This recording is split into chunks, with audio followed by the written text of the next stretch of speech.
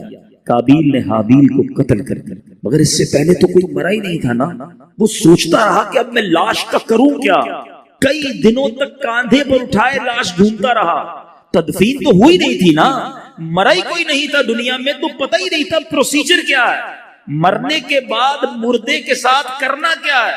اب اللہ تعالیٰ نے دیکھیں کیسا ایک حکمت کا نظام بنایا کہ قابیل کے سامنے ایک ایسا منظر آیا کہ دو کوے آپس میں لڑ پڑے، ایک کوے نے دوسرے کوے کو مار دیا۔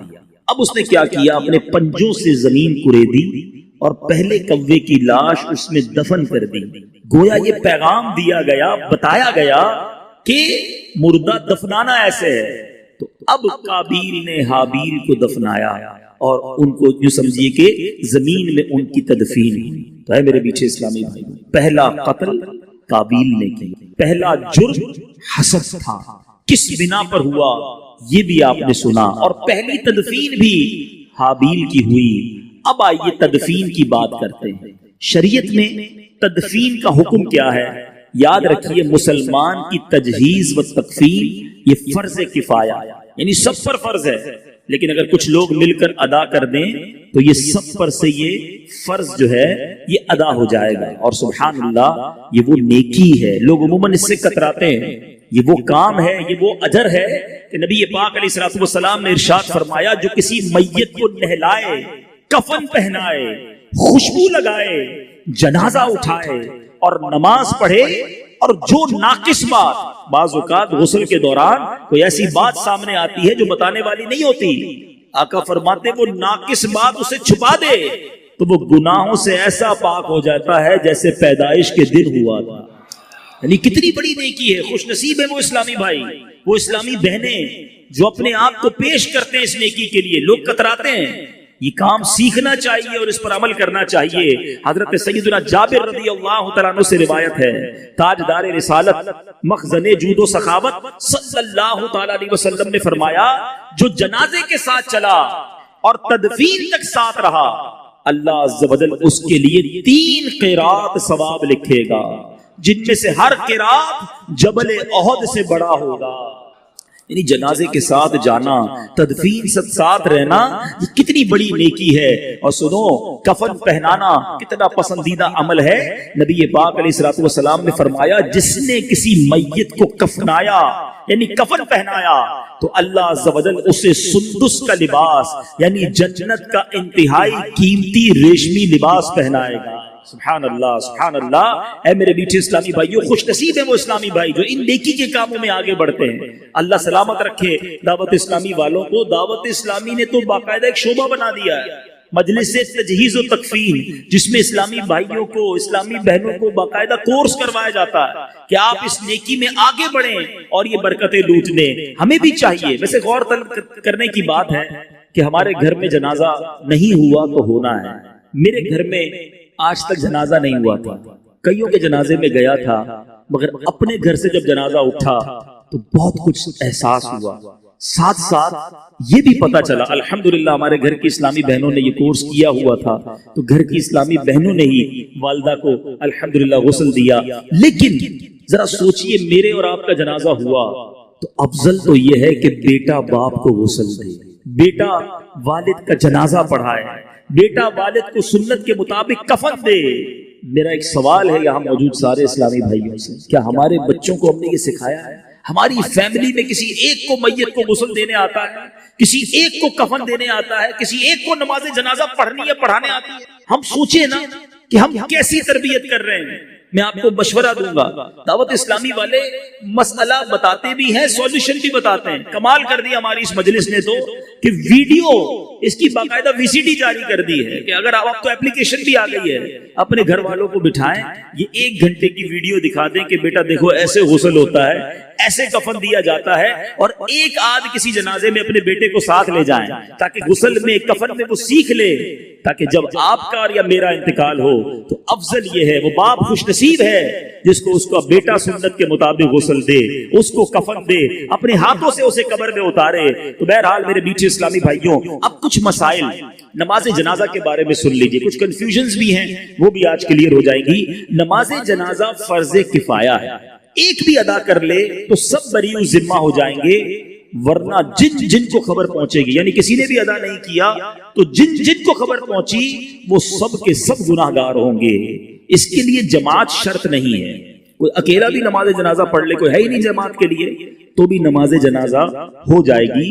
البتہ اس کی فرضیت کا انکار کفر ہے، یاد رکھیے. اچھا، خودکشی کوئی کر لے تو اس میں کنفیوژن ہوتی ہے کہ نماز جنازہ پڑھی جائے گی کہ نہیں. رد المختار کے ذریعے یہ جواب سن لیجئے کہ جس نے خودکشی کی، حالانکہ یہ بہت بڑا گناہ ہے، مگر اس کی جنازے کی نماز بھی پڑھی جائے گی. اگرچہ قصداً جان بوجھ کر خودکشی کی ہو تو اسے غسل بھی دیں گے اور نماز بھی پڑھیں گے. سبحان اللہ. جنازہ پڑھ لیا، اب جنازے کو کاندھا دینے کا کتنا ثواب ہے. میں نے براہ راست کبیرہ گناہ معاف ہونے کی میں نے 2 ہی عمل پڑھے ہیں آج تک کہ جس میں کبیرہ گناہ معاف کرنے کی بشارت دی گئی ہے. ایک حاجی کو کہ جب وہ جمرات کی رمی کرتا ہے ہر کنکر پر اس کا ایک کبیرہ گناہ معاف کر دیا جاتا ہے. ہم اللہ سے دعا کرتے ہیں اسی سال ہمیں حج کی سعادت عطا فرما، جمرات کی رمی ہو، ہر کنکر پر کبیرہ گناہ معاف۔ لیکن چلو یہ تو سال میں ایک موقع ہے نا، میرے اللہ کی رحمت دیکھو، نبی پاک فرماتے ہیں جو جنازہ لے کر 40 قدم چلے اس کے 40 کبیرہ گناہ معاف کر دیے جائیں۔ اور ہمارے ایک بڑا عجیب رواج ہو گیا ہے، 2 قدم چلیے آواز لگاتے ہیں۔ امیر اہل سنت بڑی پیاری تربیت فرماتے ہیں کہ آواز بھی لگانی ہے تو لگاؤ کہ 10 قدم لے کر چلیں، چاروں پائے پر 10 قدم لے کر چلنا یہ سنت ہے۔ بدر الشریعہ بدر الطریقہ تحریر فرماتے ہیں شوہر اپنی بیوی کے جنازے کو کاندھا بھی دے سکتا ہے، قبر میں بھی اتار سکتا ہے، اور منہ بھی دیکھ سکتا ہے۔ لوگ کہتے ہیں چہرہ نہیں دیکھ سکتا، چہرہ بھی دیکھ سکتا ہے، صرف غسل دیتے وقت بلا حائل اس کے بدن کو نہیں چھو سکتا۔ اب چند احکام سن لیے، چند فضائل سن لیے، اب آتے ہیں آج کے بیان میں میسج کی طرف۔ آج ہم کیوں آئے ہیں، ہم نے اس سے کیا عبرت لی؟ ہم ایک میت کو ایصال کرنے آئے، ایک مرحومہ کی یوں سمجھیے کہ یاد میں یہ اجتماع ہوا ہے۔ کبھی جنازے میں جاتے ہیں، کبھی سویم میں جاتے ہیں، کبھی 40ویں میں جاتے ہیں، کوئی عبرت کوئی میسج اپنے لیے لیتے ہیں کہ نہیں؟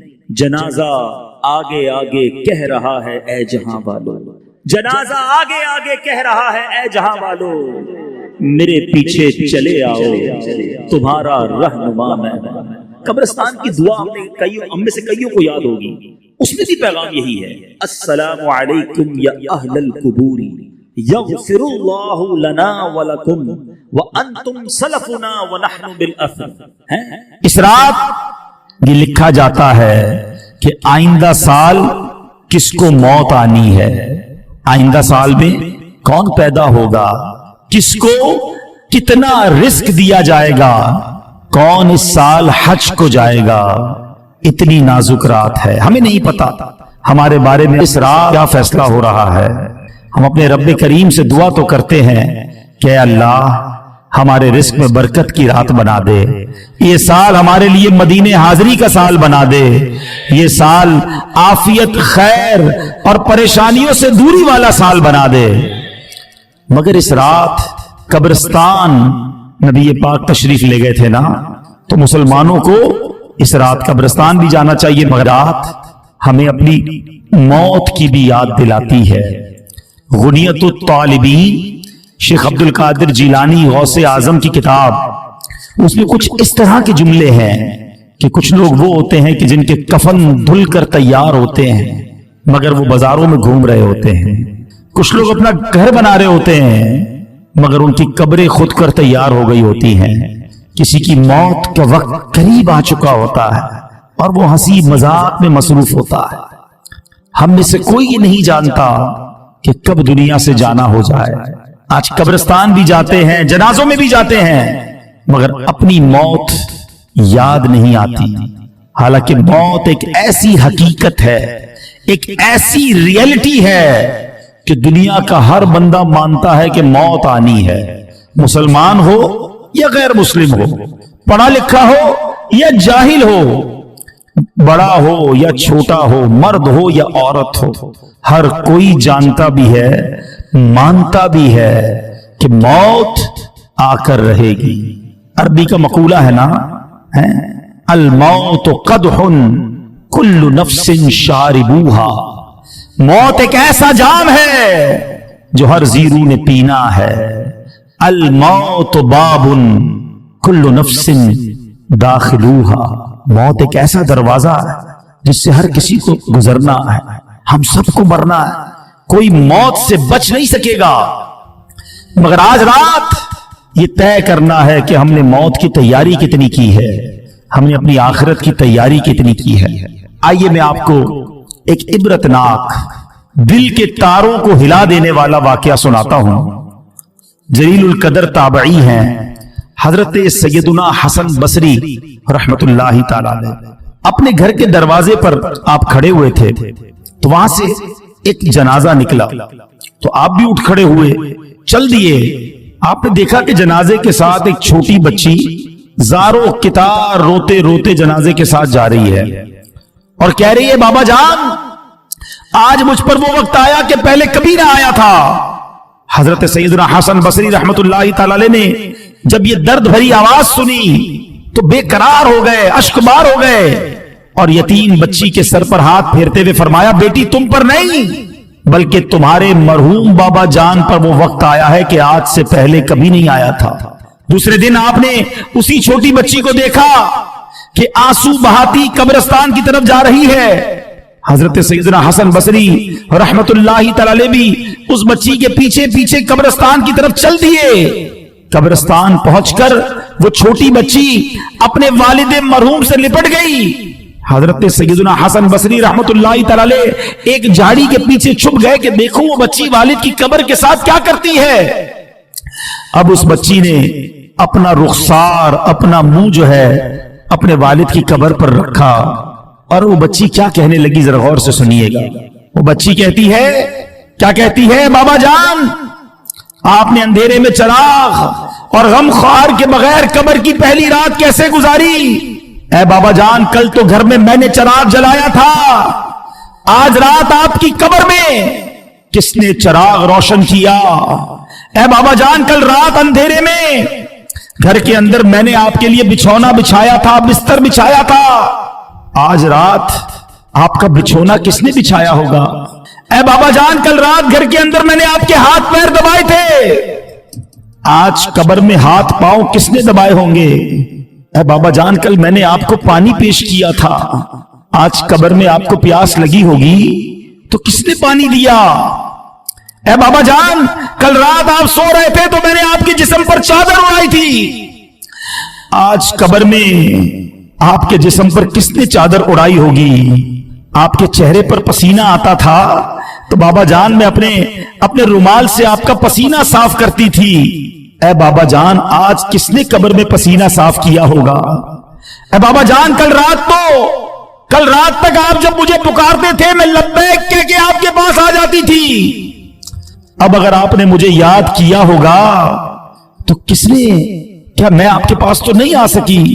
بہرحال یہ باتیں کرتی رہی، آنسو بہاتی رہی۔ حضرت سیدنا حسن بصری رحمت اللہ تعالی قریب ہی تھے، آپ کے بھی آنسو نکل آئے۔ آپ بچی کے پاس آئے اور آ کر بچی سے کہا کہ بیٹا یوں نہ کہو بلکہ بابا جان سے یوں پوچھو کہ اے بابا جان دفن کرتے وقت تو ہم نے آپ کا چہرہ قبلے کی طرف کیا تھا، بابا جان کیا اب بھی آپ کا چہرہ قبلے کی طرف ہے یا بدل دیا گیا؟ اے بابا جان آپ کو قبر میں صحیح سلامت رکھا گیا تھا، کیا اب بھی آپ کا جسم سلامت ہے یا کیڑوں نے کھا لیا ہے؟ اے بابا جان قبر کی پہلی رات بندے سے اس کے ایمان کے بارے میں سوال کیا جائے گا تو کوئی جواب دے گا، کوئی مایوس رہے گا۔ کیا آپ نے قبر میں جا کر فرشتوں کے درست جواب دیے کہ نہیں، یا ناکام رہے؟ اے بابا جان علماء فرماتے ہیں کہ بعض مردوں پر قبر کشادگی کرتی ہے اور بعض پر تنگی، تو آپ پر قبر نے تنگی کی یا کشادگی؟ اے بابا جان علماء فرماتے ہیں کہ کسی میت کے کفن کو جنتی کفن سے بدل دیا جاتا ہے اور کسی میت کے کفن کو جہنمی کفن سے بدل دیا جاتا ہے، تو آپ کا کفن آگ سے بدلا گیا یا آپ کا کفن جنتی کفن سے بدل دیا گیا؟ اے بابا جان علماء تو فرماتے ہیں کہ جب قبر نیک لوگوں کو تو ایسے دباتی ہے جیسے ماں اپنے بچے کو دباتی ہے، لیکن جو گناہگار ہوتا ہے، اللہ جس سے ناراض ہوتا ہے، اس کو قبر ایسے دباتی ہے کہ اس کی پسلیاں ٹوٹ کر ایک دوسرے میں پیوست ہو جاتی ہیں۔ بابا جان آپ کو قبر نے دبایا تو کیسے دبایا تھا؟ بابا جان علماء فرماتے ہیں کہ مردے کو جب قبر میں اتارا جاتا ہے تو وہ دونوں صورتوں میں پچھتاتا ہے۔ نیک تو اس لیے پچھتاتا ہے کہ کاش کچھ اور نیکیاں کر لیتا، مگر گناہگار تو اس لیے پچھتاتا ہے کہ بڑے گناہ کیے ہیں۔ اے بابا جان یہ تو بتائیے کہ آپ کس بات پر پچھتائے تھے، نیکیوں پر یا گناہوں پر؟ اے بابا جان آپ تو مجھ سے ایسے جدا ہو گئے کہ قیامت تک دوبارہ نہیں مل سکتے۔ اے خدائے رحمان قیامت کے میدان میں مجھے اپنے بابا جان کی ملاقات سے محروم نہ کرنا۔ وہ بچی روتی ہوئی اپنے گھر کو واپس چلی گئی۔ اے میرے پیارے اسلامی بھائیوں، مدنی چینل کے ناظرین، ہم سب نے جانا ہے آنکھیں رو رو کے سو جانے والے، جانے والے نہیں آنے والے، کوئی دل میں یہ سرا اوجڑ ہے